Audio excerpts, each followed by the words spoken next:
আমরা যদি শিখে যেতে পারি বহু মানুষের প্রাণ আমরা বাঁচিয়ে ফেলবো।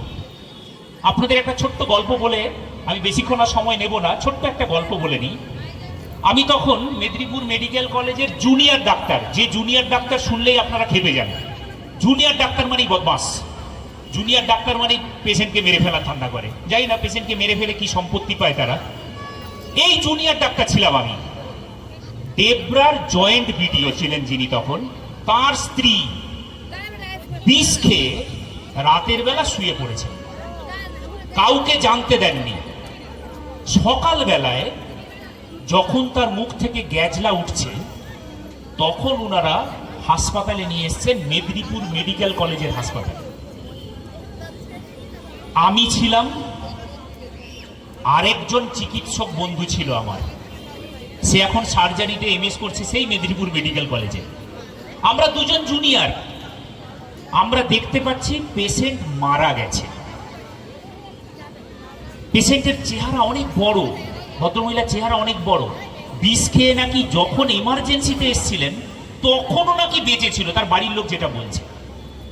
কিন্তু যখন ওইখান থেকে আমাদের মেডিসিন ওয়ার্ডে নিয়ে এসছে, তখন কিন্তু আমরা দেখছি পেশেন্ট মারা গেছে। আমরা কি শুনেছি? পেশেন্ট নিচে বেঁচে ছিল, উঠে আসার সময় মারা গেছে। অর্থাৎ আমাদের এই মুহূর্তে কি দরকার? সময় বেশিক্ষণ যায়নি, সিপিআর দিতে হবে। আমাদের মাথায় ওটাই এসে সিপিআর দিতে হবে।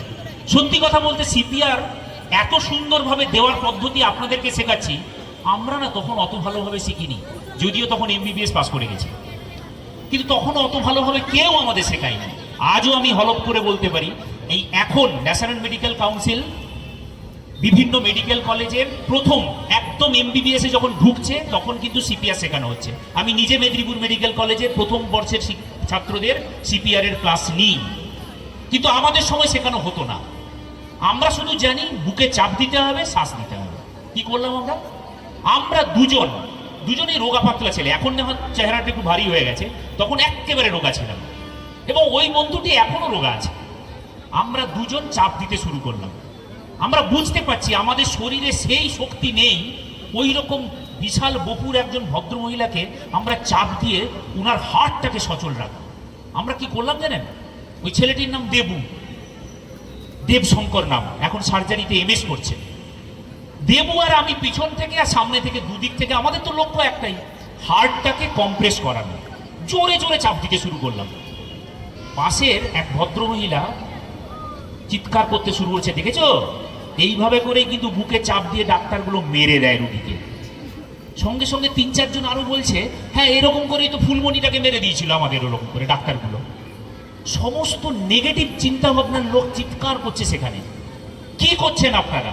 পেশেন্টটাকে বেড দিতে পারিনি, মেঝের মধ্যে চলছে এই লড়াই। করতে করতে করতে করতে শ্বাস দিতে পারছি না, মুখে বিষের গন্ধে আমরা টিকতে পারছি না।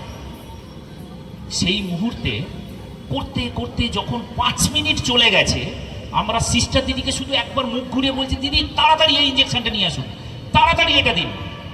আমাদের সিস্টার দিদির মনিরা সঙ্গে সঙ্গে চট জলদি আমরা যেটা বলছি সেই ইঞ্জেকশনগুলো পুশ করে যাচ্ছেন, আর আমরা চালিয়ে যাচ্ছি সিপিআর। 5 মিনিট গেল, 10 মিনিট গেল, হাল ছেড়ে দেওয়ার জায়গা তো, কিন্তু ততক্ষণে পাশাপাশি লোক জোগাড় হয়ে গেছে যে দেখো ডাক্তারবাবুরা কিভাবে রুগীকে বুকে চাপ দিয়ে মেরে ফেলে, তার জ্বলন্ত উদাহরণ আমরা দেখতে পাচ্ছি। তখন মোবাইলে যুগ ছিল না, না হলে নিশ্চয়ই মোবাইলে ছবি তুলে ওই ছবি চারিদিকে ভিডিও ভাইরাল করে আমাদের উপর একটা প্রতিঘাত নেমে আসতো। ভাগ্য ভালো তখন মোবাইল ছিল না। এরকম করতে করতে হঠাৎ দেখলাম ভদ্রমহিলা জোরে শ্বাস নিলেন, কেসে উঠলেন, আমাদের গায়ে একটা বমি করলেন। পুরোটা বিষ, ওই মেটাসিড বিষ যেটা বলে, বিকট দুর্গন্ধ। কিন্তু ওই দুর্গন্ধের মাঝে তখন আমরা বুঝলাম আমরা যুদ্ধটা জিতে গেছি, পেশেন্ট আমার এবার বেঁচে গেছে। ওই দুর্গন্ধের মাঝে সব বাকি যে সব পেশেন্টের বাড়ির লোক ছিল, তারা গন্ধে নাক চাপা দিয়ে দৌড়ে পালিয়ে গেল। আমি আর দেবু তখন সেই গন্ধের মধ্যে আবার প্রাণের স্বাদ খুঁজে পেলাম। আমরা বুঝলাম যে আমরা যুদ্ধটা জিতে গেছি, পেশেন্ট বেঁচে গেল। সন্ধেবেলায় পেশেন্টের যে ভদ্রমহিলা ঘটনা এটা, তার হাজবেন্ড উনি পুরো কর্মকলাপ আমাদের দেখেছিলেন, কি করছি আমরা সেটা দেখার পর উনার ছেলেকে জানিয়েছিলেন। উনার ছেলে কলকাতায় বা দিল্লি কোথাও একটা থাকতো। উনারা না আমার জন্য একটা তখনকার কোকা কোলার একটা বোতল নিয়ে এসেছিলেন, যে ডাক্তারবাবু আপনারা কি করে আমার পেশেন্টকে বাঁচিয়েছেন সেটা আমরা নিজের চোখে দেখেছি, আপনি ডাক্তার নন, আপনি ভগবান বলে একটা কোল্ড ড্রিঙ্কসের বোতল দিয়েছিলেন। আমাদের চোখে জল চলে এসেছিল। আমরা আপনাদের কাছ থেকে কিচ্ছু চাই না, আমরা একটু স্বীকৃতি চাই এবং আমাদের চিকিৎসক এই যে বৈজ্ঞানিক পদ্ধতি অনুযায়ী চিকিৎসা করার পথে আপনারা না জেনে বাধা সৃষ্টি করবেন না। আপনাদের প্রাণ বাঁচিয়ে ফেলার জন্য আমি ডক্টর কোমারব সরেন, এই ডেবরা হসপিটালের ডাক্তারবাবুরা সদা জাগ্রত, আমরা আছি, থাকবো আপনাদের বাঁচানোর জন্য।